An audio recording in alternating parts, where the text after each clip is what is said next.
more than a wobble at this stage, you would have to say. Let's go back to early in that second half, lads. It was 1-0 at half-time after what Neil described as a dull first half, which was fair enough at the time, I suppose. The second half really did take off, but for a while it looked like it was all going one way. 2-0.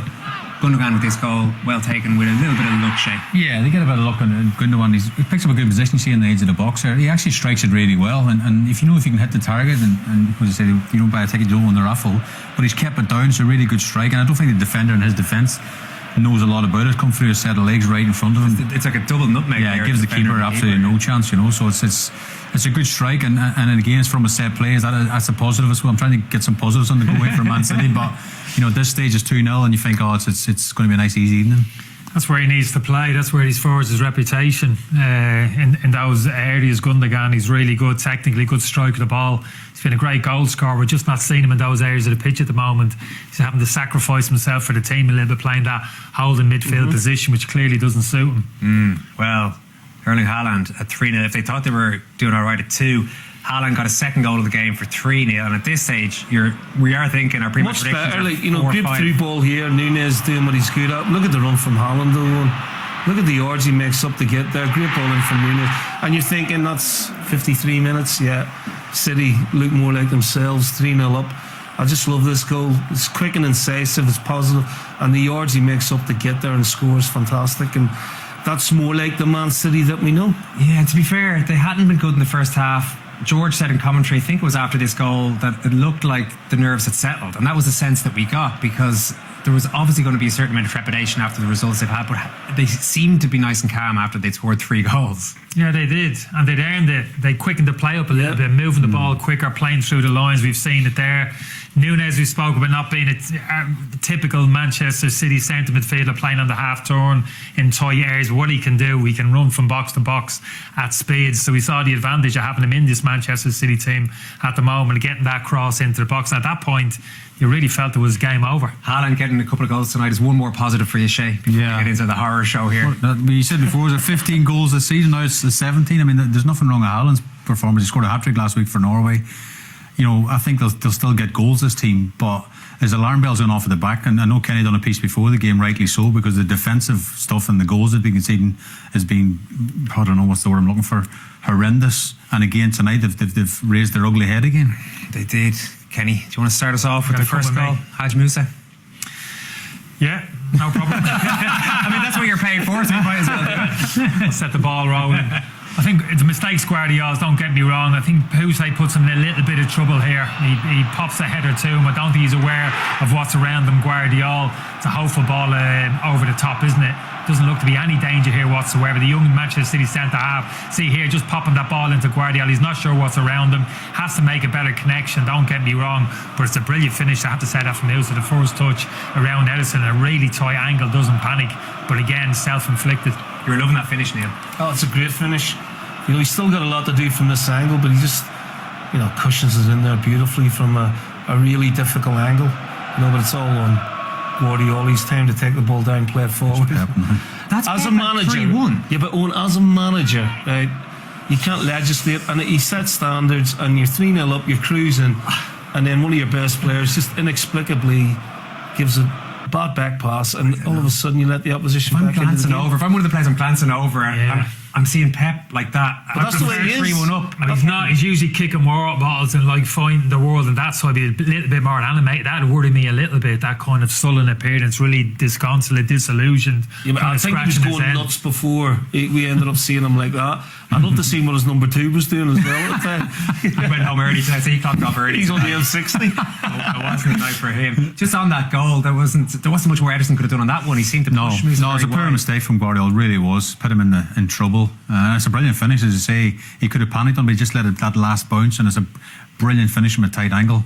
Now Ederson might be in question for the next couple of goals, but don't think the first one. But what about Pep there? What about that reaction that just to have the head in the hands like that? Neil obviously he's been in that position more than us as an ex-manager. You put your whole week into the things have been going so bad for them in recent weeks, and you're 3-0, and he just wants a clean sheet. Pep, he wants a 3-0 going into Sunday, no goals conceded. And that's a 3-1. That's probably all he's thinking. I don't know what he's thinking. I don't know what his mindset is. It 3-all? I don't know. Santiago Jimenez got the right back in. It was at this moment that you realise, hang on, City could be in a bit of bother here. Well, it just shows how fragile they are at the minute, their confidence and stuff. I mean, it's a poor ball again, I think, from Guardiola. He plays into trouble, and now we think at this point Feyenoord are overplayed. Latoba around the back. Look at Nunes at the bottom of your screen. Doesn't he goalkeeping? Ederson's been a phenomenal signing for Manchester City, but again, that can't get through that gap. What's going through his head there, do you think? I don't know. I don't know if he's had a gamble up his cut and going to get a cut back or whatever, but he can also use his hands there. He's tried to kick it away. He's obviously not far enough in front of the post to get around the post. It's a poor goal. Yeah, but like Shay says, it shouldn't get to that point. Stop it at source. We spoke about Gundogan, a lack of a defensive mindset. Where we've seen Nunes there, he gets drawn into the defensive unit. He just has to defend his area of the pitch. He doesn't see the danger. He doesn't sense. He's not a natural defender. This is the problem with that they have in those areas of the pitch. Just can't trust enough people in those positions. But for me, it comes from Guardiola playing a really poor pass. Yeah. In the midfield player, he's got 3 around him on. And all of a sudden they lose the ball in transition, and Feyenoord of the ball, yards outside the City box. Again, it's just, I don't know if his head's gone at this stage because of the mistake he made for the first goal, but it's just bad decision making. I wouldn't mind you were building a Guardiola package. He played well up to that point. He was playing all right for a while. Now you have to worry. 2 goals away. His confidence. He's got Mo Salah coming at him on Sunday. Yeah, exactly. Well, probably an hour into the game, I thought him and Lewis have been the best players. He'd been good. His concentration levels have been good. He used the ball smartly. I think maybe just the fact, 3-0, look, this game's over, just kind of gets a little bit lax between the ears. Can't allow that to happen. Made a couple of individual errors, and he's really cost his team. David Hanko is the hero for Feyenoord to equalise late on, and this is another bit of a disaster show defensively from Manchester City. Well, the line for a start is a mess, and then I think if Ederson's not going to get there, he's just got to take the guy out. He doesn't, and then City are at 6s and 7s. It's just a straight ball over the top. You can see Pousset trying to play offside, but look at the line. So Ricky Lewis decides to go with the runner because he is onside. It's just the line is so high. Ederson, I don't know what he's thinking. It's not beyond Ederson to take players out in that situation. Yeah, but I think he should. Either that or... I think he's got to stay at home, personally. Yeah, I think... Whatever he do, just don't do that. No, I mean, Neil's right. If he makes the decision to come, possibly take him out, but he's in no man's land, basically. That's the bottom line. But his starting position was okay, but then you have to read the ball through, and can you get it? No. Back off into your goal, and then they've got some chance of defending it. But you look at the Feyenoord players lining up to put that ball in the net. Yeah. There's no. I know the City players are pushing up and they've got to turn and come back. But at the same time, that's a worry for me getting back into the box. But you can't push up, Kenny, when the guy's comfortable on the ball. Oh, this is the modern game. But you made a good point, didn't you, about the young fella? Yeah, look at the young kid. I'm thinking back to the Sporting game as well. Gakores scored a ball in behind off the shoulder. The young kid as well, looking to keep that high line. This is what they're being encouraged to do. This is what they're being coached to do, to hold that line for as long as possible. Any experienced right side of centre half there senses immediately there's kind of danger and drops into the space. If he drops early there, young Rico Lewis there, people look at him thinking, what's he doing dropping in there? He's on his own. He's actually doing the right thing. He's sensing danger and he's dropping early into the space. The young kid Pousset should be doing the same. Just on Ederson there, Shay, he's built a career on those kind of situations, and he normally actually, I think, frightens attackers in those situations because he does come out very aggressively and very fast. But in a situation like that, it just looked like just the shot we had. Just the shot we had. We didn't actually see his starting position as the ball was played, if I'm being brutally honest. Now, if he had 5 yards up further, how many times have we seen Ederson come out and head the ball? It looked like he was, when we did see him come into shot, it looked like he was a bit deep in his position. We've seen him many a time on the edge of the box and he could head out for a throw and no baller. But I just think he was a bit deep in his starting position perhaps. But then, as he reads the flight of the ball in, if he thinks he's not getting it, he's got to back off for me. I know we've just watched all the goals back, but I'm still trying to figure out how did that happen. We didn't show Peppa in the third goal, and we've seen him at 3-1. I don't know what his reaction was at 3-3 because getting crazy. How did they throw it away? When you look at those goals, is there one theme within that? Is it just a mental fragility? Kenny done a bit in Guardiola before the game as well. The first 2 goals against Tottenham the weekend were Guardiola's fault, and the first 2 goals tonight were Guardiola's fault. Like that back pass was his fault. The passing under pressure that Lenny mentions was his fault. So I don't know what his headspace is either, and I don't know if Pep's the kind of person to dig these people out. That's not good enough. That's unacceptable. That's what he does. Well, I don't know. He has to be careful because confidence is fragile. They've got the biggest game of the season coming up at the weekend. The modern dressing room, I'm not too sure you get that. Forget about the manager, even senior players within the squad holding people to account. in the dressing room after the game. I'm not too sure that goes on, to be honest with you. Guardiola, he drives you mad. He's such an accomplished player. He's a modern day defender, can play centre half, wing back, technically very good. We've seen some of the goals that he scored. I almost feel sometimes the defending side of the game, it's a bit of a nuisance to these players, these modern fullbacks, so good in possession of football. When they're asked to defend, it's like, really? Do I have to? You get a bit of a sense of that with them. He has to do better. I'll tell you, one man you can't blame. You know, and then they've made the change. And I know I'm not going to blame the young lads that came on, but you know, I think De Bruyne was probably the right call. But we've sort of all agreed that maybe defensively it would be better to see out the game 3-0 and just the mindset going into the weekend. If you won 3-0, I don't think all your troubles are behind you, but it gives you some sort of belief. Now you're going into the game. I don't even think the players or even Pep thinks what's going to happen on Sunday. He's lost control of you know, normally Pep Guardiola teams just, you know, steamroll teams going into the weekend, going, oh, as Aki just said there, you know, they've been rid off many a time, but they've never been 6 games without a win, like ever. And even in Pep Guardiola's career as a manager, he's never seen this before. Where's the biggest problem for them going into this Liverpool game? Midfield? Yeah, central midfield. He's got a couple of decisions to make in there. I always felt when Rodri went out of the team, the solution for me was John Stones as that holding midfield player. Now, I know he's had 1 or 2 small injuries, but I still think he's the best option. He's a natural defender. He's got that defensive mindset. He's disciplined enough to sit behind the ball, and technically he can deal with the ball in there, even for a centre half. Shay's got him on quick dial there on his phone. We might find out if he's going to be fit for the weekend. But if he was fit, and I know he hasn't got a huge amount of game time behind him, I'd be tempted to throw him in there in that holding midfield position. Then you take your pick of Foden, Nunes, or even Gundogan as a 2 ahead of him. I think that's key. You can argue about centre halves, the pair, and nobody's lining it up at the moment at centre half. Diaz could easily come in ahead of Ake at centre half. Lewis, I thought, done well tonight, the young boy. I think you have to stick with Guardiola, a left back. You got no other option. He's got to play his way into form. But yeah, a couple of big decisions for the manager. What do you think? I think defensively they've got issues. There's just players not playing anywhere near the levels and committing, you know, silly individual mistakes that are costing them. I think he's got to go really conservative on Sunday, get his most experienced back four in there, protect the goalkeeper, and he's going to be on the back foot anyway, because they're playing Liverpool on Anfield. But at the minute there's definite lack of confidence, and I wouldn't say belief, but definitely when you see a collapse like that from a team of winners, it is a big challenge for Pep at the minute. If they were to lose at the weekend, I mean, these questions have already been put to Pep Guardiola this week. They'd be 11 points down. Are you at the stage this early in the season of writing them off for the Premier League title at that stage? Well, I suppose you could argue that Arsenal have had a blip already. City definitely had a blip because we're talking about it. But Liverpool haven't had a blip yet. So it's not done and dusted at the weekend if they lose, but it's a long way back. I think they don't look the same City of old where they always fight back. I don't think this is a blip. It's more than that now. Yeah. This is 6 games. And if they go 11 points behind Liverpool, I can't see them pulling it back. More than the blip, and a few difficult questions for Pep Guardiola to answer in his post-match interview. He's been through the wars a little bit, Neil. What did you make of the interview there? Not great. He's hurting. And he's finding it difficult to, put into words what's going on.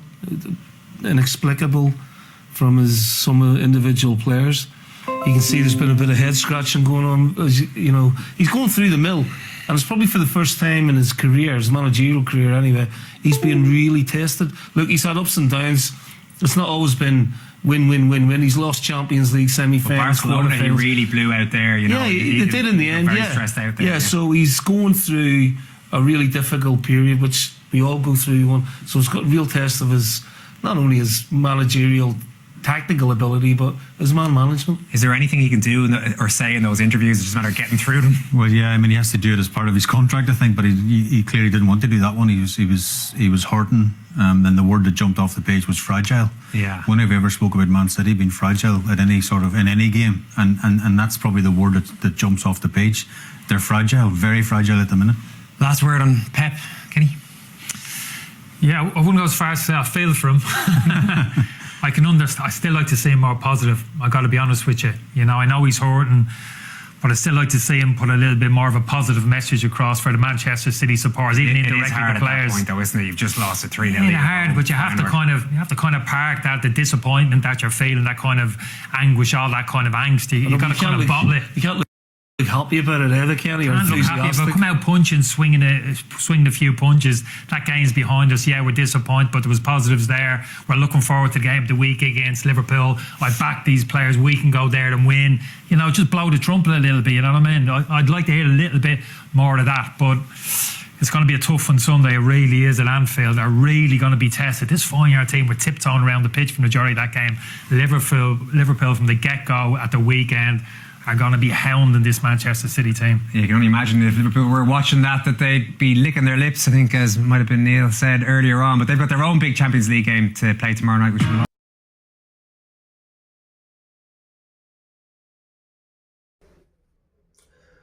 Wow. What a wonderful match today. Honestly, what is going on? What is going on? Because I don't know what is going on. What is Man City doing? From 3 goals up to 3-3. From 3 goals up to 3-1, 3-2, 3-3. Man City. Honestly, I still the refresh.